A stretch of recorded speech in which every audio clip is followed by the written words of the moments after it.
ఇక ఇదే ఘటనకు సంబంధించి మనతో మాట్లాడడానికి దేశపతి శ్రీనివాస్ మనకి ఫోన్ లైన్లో అందుబాటులో ఉన్నారు. దేశపతి గారు, ఎట్లా చూస్తారు ఇటువంటి సంఘటనను?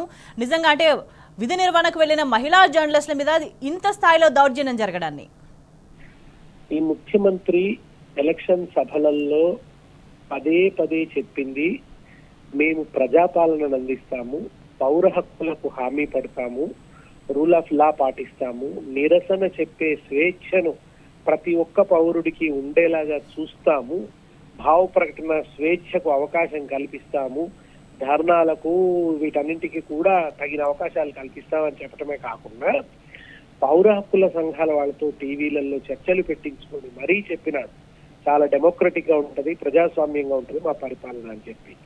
అటువంటిది ఇవాళ ముఖ్యమంత్రి గారి సొంత ఊర్లో అసలు జరిగిందా లేదా రుణమాఫీ అనే విషయం మీద ఎంక్వైరీ చేయడానికి వెళ్ళిన మహిళా జర్నలిస్టుల మీద కాంగ్రెస్ గూండాలు దాడి చేయటం, వాళ్ళ చేతుల్లో ఉన్న కెమెరాలు లాక్కోవటం, ఆడపిల్లల విచక్షణ కూడా లేకుండా వాళ్ళని పట్టుకొని వాళ్ళ చేతుల్లో ఉన్నది లాగటము, వాళ్ళను నానా రకాలుగా హింస పెట్టటము, బాధ పెట్టటము, మాటలు తిట్టటము, ఆ తర్వాత వాళ్ళు స్టేషన్కి వెళ్తే, పోలీస్ స్టేషన్కి వెళ్తే పోలీస్ స్టేషన్ లో పోలీసుల ఎదుట కూడా అట్లాగే ప్రవర్తిస్తున్నారు కాంగ్రెస్ గుండాలు. అంటే కాంగ్రెస్ గుండాలు చేసేదాన్ని పోలీసులు అక్కడ ఫెసిలిటేట్ చేస్తున్నారు, వాళ్ళకి ఆ సౌకర్యం కల్పిస్తున్నారు.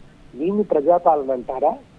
ఇందిరమ్మ పాలన యొక్క అసలు స్వరూపం ఇదేనా పౌర స్వేచ్ఛ అంటే? ఇదేనా పౌర హక్కులకు హామీ పడటం అంటే?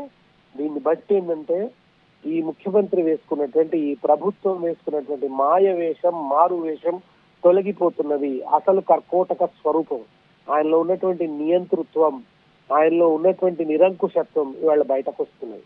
ఇప్పుడు నిజానికి ఆయన ప్రజాపాలన అందిస్తాడని హామీ పడిన వాళ్ళు కూడా మాట్లాడాలి, ఆయనకు చాలా సర్టిఫికేట్లు ఇచ్చిన వాళ్ళు కూడా మాట్లాడాలి. ఇవాళ జరుగుతున్నది ఏంటి? ఎక్కడికక్కడ దమనకాండ.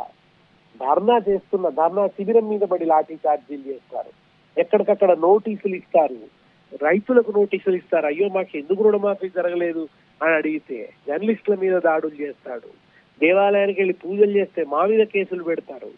ఎన్ని రకాలుగా హింస పెట్టాలో, ఎన్ని రకాలుగా అణచివేయాలో. నువ్వు నిజంగా రుణమాఫీ జరిగిందని అనుకుంటే మేము ఏమన్నా నిరసనలు చెప్తాం, నీకెందుకు బాధ? ప్రజలు నీ వైపు ఉన్నారనుకుని ఊరుకోవచ్చు కదా. ధర్నా చేస్తే సమస్య ఏమిటి? ధర్నా అనేది ప్రజాస్వామ్యంలో హక్కుగా. వాళ్ళు జర్నలిస్టులు ఎంక్వైరీ చేసుకోవడానికి వచ్చారు, వివరాలు తెలుసుకుంటారు, వాళ్ళకి తెలిసిన వివరాలు ప్రకటిస్తారు. నీకు ఎందుకంత భయం, ఎందుకంత ఆందోళన? ఎందుకు వాళ్ళ నోళ్లు కట్టేయాలనుకుంటున్నావు, ఆ మీడియాను కట్టేయాలనుకుంటున్నావు? చాలా పెద్ద మీడియా నీ చేతుల్లో ఉంది కదా, అది నిరంతరం 1000 నోళ్లతో చెప్తున్నది కదా. అత్త మీడియా అంతా కూడా నీకే ఇట్లా బాజా కొడుతున్నది కదా. మొత్తం వాళ్ళందరినీ కూడా కొనుక్కున్నావు కదా. నీ చేతిలో శాటిలైట్ ఛానల్, నువ్వే సొంత ఛానల్ కూడా పెట్టుకున్నావు కదా. బిగ్ టీవీ నీ వెంట ఉన్నది, చాలా పెద్ద ఛానళ్ళు నీతో వెంటున్నాయి, బిగ్ వ్యవహారం అంతా నీతో ఉంది కదా. ఎందుకు చిన్న చిన్న ఛానళ్ళకి, చాలా చిన్న జర్నలిస్టులకు కూడా ఎందుకింత ఆందోళన పడుతున్నావు, ఎందుకింత భయపడుతున్నావు? దీన్ని బట్టి అర్థమవుతుంది కదా, ఒక నిరంకుశుడు ఎప్పుడు కూడా చిన్న చిగురు మొక్క తొడిగినా కానీ నిరసన అనేది భరించలేడు. ప్రతి ఒక్కళ్ళు తనకు లొంగి ఉండాలని కోరుకుంటాడు. నిజమైన నిరంకుశత్వం ఇతరులో ఉంది. 9 నెలలు కాలేదండి, 9 నెలల్లోనే ఈ రకంగా తన నగ్న స్వరూపాన్ని బయట పెట్టుకుంటున్నాడు ఆయన. కనుక ఈ దుర్మార్గము, ఈ అప్రజాస్వామికతతోని ఆయన ఎక్కువ కాలం పరిపాలించలేడు. ప్రజలకు ఆయన నిజ స్వరూపం అర్థమవుతుంది. చాలా తొందరలోనే ఈ ప్రభుత్వం పతనం అంచులకు వెళ్ళిపోతుందని నేను హెచ్చరిస్తున్నాను. థ్యాంక్ యూ దేశపతి శ్రీనివాస్ గారు.